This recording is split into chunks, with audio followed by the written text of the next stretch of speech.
Spring is just around the corner here in Tokyo, and we're excited to show you guys what we've been up to recently. There's been some pretty fun stuff like cooking classes and a staycation, as well as more day-to-day things for work and at home. So if you want to see some of the highlights from our life in Japan lately, then keep on watching!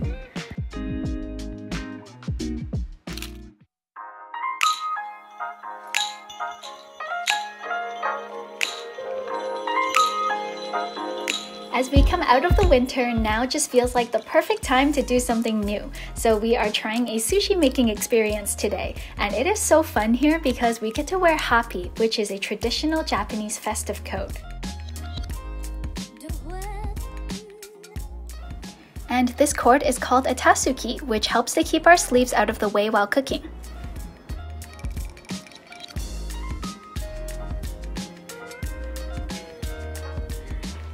We got training from a professional sushi chef, and he gave us a lot of helpful feedback while we practiced our techniques.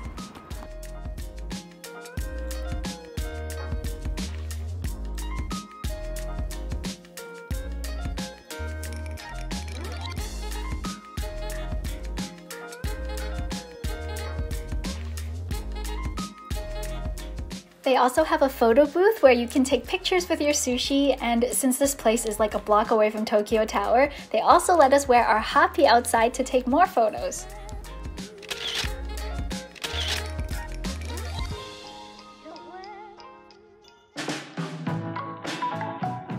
We also tried bento making a while back, and we created panda-themed character bentos.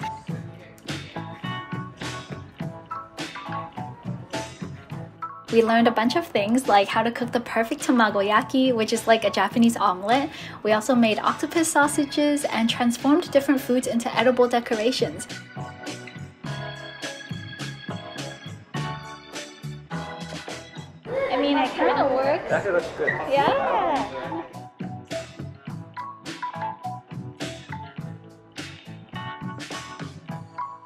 These bentos were probably the most adorable meals we've ever made.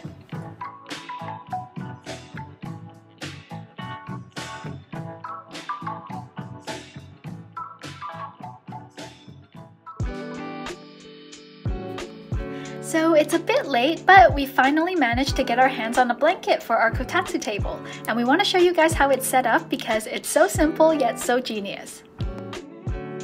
You remove the big screws underneath so that you can lift off the tabletop. The blanket goes over the base. The tabletop goes back on, and the weight of it is enough to keep everything in place. It's actually quite sturdy. I was worried that this would easily flip, but you would have to push really hard for it to lift a bit. So I think it's pretty good. And then you can turn on the little heater underneath, and it'll keep your feet or your entire body nice and warm on chilly days.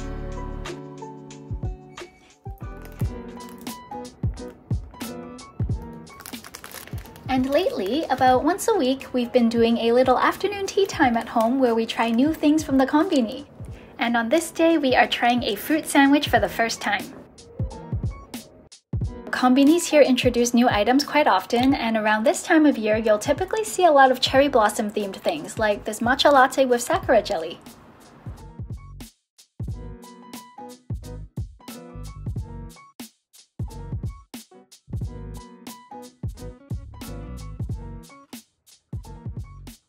Mine's really interesting. There's jelly that tastes like sakura in it, which is what it says on the package, but it's still surprising to like actually have it in my mouth.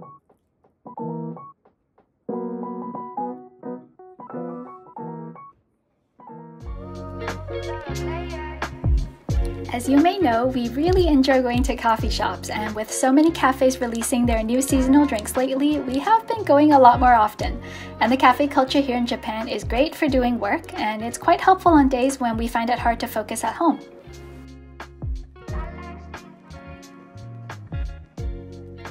And sometimes I'll go by myself if Jeff's at the office, but it's definitely more fun to go together.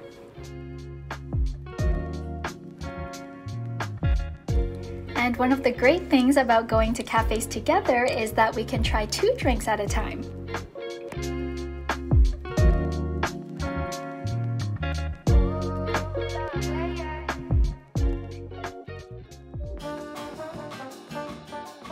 We did a one-night staycation in Ginza, and this is an area that we haven't really explored. It's one of the nicer neighborhoods in Tokyo and very popular with tourists. It's pretty neat seeing all the stylish buildings, the big flagship stores, and just feeling the atmosphere here. The vibe is quite different from other parts of the city. It's pretty cool that Ginza, like this big main street with all the shops, is closed off, like just so no cars can come on the weekends and holidays.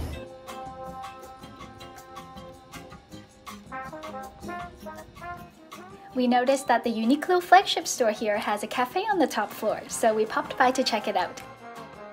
And it's interesting because they actually have their logo branded onto the cookies and dorayaki. And you can get a nice coffee for just 200 yen.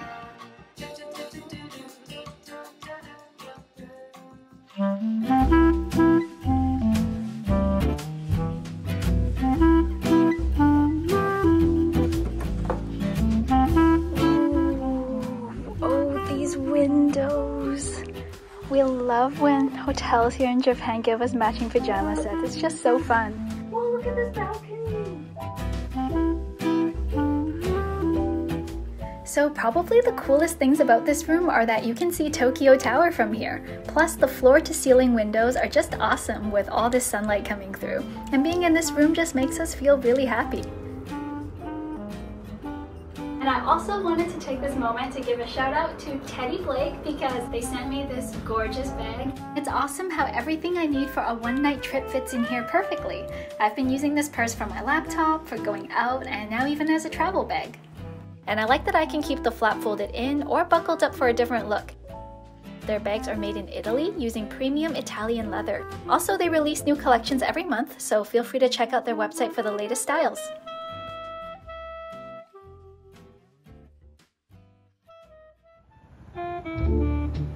On this evening, we had a chance to go check out a very nice bar in Ginza. And we don't go to bars very often, but this one is quite special. It was founded by Takao Mori, and he's known as Japan's most iconic bartender and has won lots of international awards.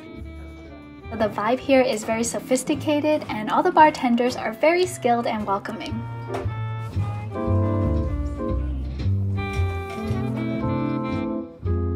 This is the type of place where you can just be yourself. Either chat with the bartenders a little bit or quietly watch as they craft beautiful drinks, and you can enjoy the view of Tokyo Tower at night.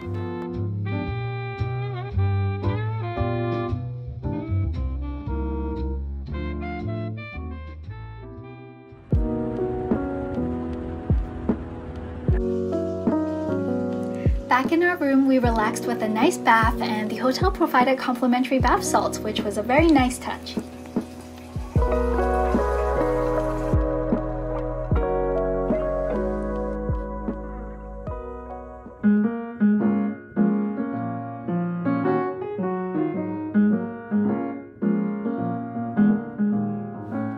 We took our time getting ready this morning, made some tea, and just lounged around for a bit. And it's such a special feeling to get up early and look out over the city while it's still nice and quiet.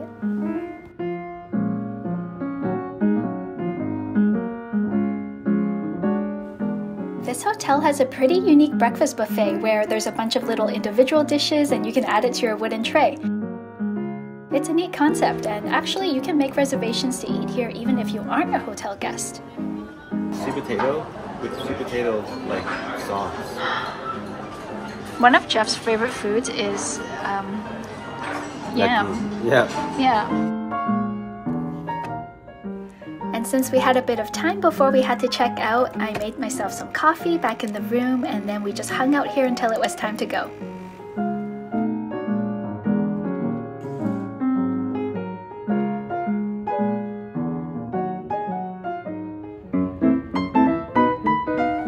So we're back home and back to our regular routine. And on most nights, we try to keep things pretty simple in terms of cooking because we've been trying to fit in some time for reading and side projects and also some self-care and relaxation. But we're still trying to figure out what the ideal nighttime routine looks like for us. But anyways, tonight we are going with one of our trusty one-pot recipes. I am going to be making ABC soup, which has potatoes, tomatoes, carrots, and chicken. It's got lots of vitamins A, B, and C in it. So we actually eat this at least once a week because we just really like how easy it is to make. I just put all the chopped up veggies into a pot, throw in a chicken broth cube and some blanched chicken thighs, then add just enough water to cover everything and let it simmer for a while.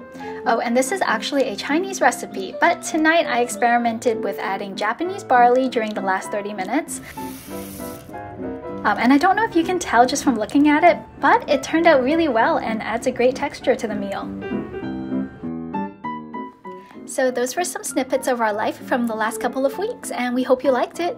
We really enjoy sharing these videos with you guys, so thank you so much for watching, and we'll see you in the next one.